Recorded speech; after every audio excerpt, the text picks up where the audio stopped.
ఆంధ్ర తెలంగాణలో తక్కువ ఫీజులతో high quality results ఇస్తున్న ఏకైక సంస్థ తిరుమల్ ఐఏఎస్ ఇన్స్టిట్యూట్. కఠిన చట్టాలు అమలు చేస్తున్న మహిళలపై దాడులు ఆగడం లేదు. నిత్యం ఏదో ఒక చోట కామాంధులు పేటరేగిపోతున్నారు. తాజాగా కాకినాడ జిల్లాలోని పిఠాపురంలో జరిగిన దారుణం ఏపీలో సంచలనంగా మారింది. ఓ బాలికపై అత్యాచారానికి పాల్పడ్డాడు ఓ ఆటో డ్రైవర్. ముందుగా బాలికను కిడ్నాప్ చేసి మాధవపురం రోడ్డులోని డంపింగ్ యార్డ్ వద్దకు తీసుకెళ్లి మద్యం తాగించి అఘాయిత్యానికి పాల్పడ్డాడు. దుర్మార్గుడి చర్యలకు బాలిక అపస్మారక స్థితిలోకి వెళ్లిపోయింది. ఈ ఘటన అక్కడ చెత్త ఏరుకుంటున్న మహిళ గమనించి బాలిక బంధువులకు ఫోన్ చేసి సమాచారం అందించింది. వెంటనే అక్కడికి కుటుంబ సభ్యులు చేరుకుని నిందితుడితో పాటు మరో మహిళను పట్టుకున్నారు. బాలికను వైద్య నిమిత్తం ఆసుపత్రికి తరలించారు. బాలికను కిడ్నాప్ చేసి మద్యం తాగించి అత్యాచారం చేశాడని పోలీసులకు వారు ఫిర్యాదు చేయడంతో విషయం వెలుగులోకి వచ్చింది. దీనిపై కేసు నమోదు చేసిన పోలీసులు దర్యాప్తు చేస్తున్నారు.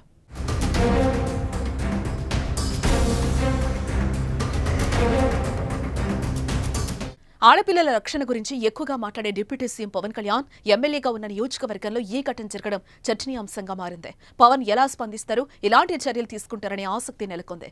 మరోవైపు ఈ ఇష్యూపై వైసీపీ పవన్ ను టార్గెట్ చేసింది. సేఫ్ హ్యాండ్స్ ఎక్కడ పవన్ కళ్యాణ్ అని ప్రశ్నించింది. ఈ క్రమంలోనే స్పందించారు. అత్యాచార ఘటనపై ఓ ప్రకటన విడుదల చేశారు. పిఠాపురం పట్టణానికి చెందిన మైనర్ బాలికపై మాధవపురం చెత్త డంపింగ్ వద్ద నిన్న సాయంత్రం అఘాయిత్యం జరిగిందని తెలిసి చాలా బాధ కలిగింది. ఆ సమయంలో అప్రమత్తమైన స్థానికులు నిందితుడిని పట్టుకుని పోలీసులకు అప్పగించడంతో ఈ అఘాయిత్యం వెలుగులోకి వచ్చింది. లేని పక్షంలో నిందితుడు తప్పించుకోవడానికి ఆస్కారం కలిగేది. ఈ అమానుష చర్యను సభ్య సమాజంలోని ప్రతి ఒక్కరూ ఖండించాలి. ఇటువంటి సంఘటనలు పునరావృతం కాకుండా అప్రమత్తంగా ఉండాలి. ఈ దుస్సంఘటన గురించి తెలిసిన వెంటనే ఆసుపత్రిలో చికిత్స పొందుతున్న బాలికను పరామర్శించి మెరుగైన వైద్య సేవలు అందించాలని జిల్లా అధికారులను ఆదేశించాను. ప్రభుత్వ అన్ని విధాల బాధితురాలికి వారి కుటుంబ సభ్యులకు సహాయ సహకారాలు అందజేస్తాం. ముద్దాయికి కఠిన శిక్ష పడేలా చర్యలు తీసుకుంటాం.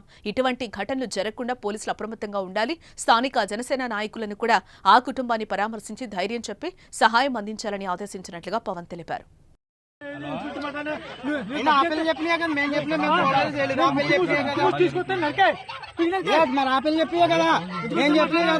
ఇప్పుడు మేమైతే చూసాం, అది కాదు కదా వచ్చిన పిల్ల ఆ పిల్ల అంటుంది ఇలాగని.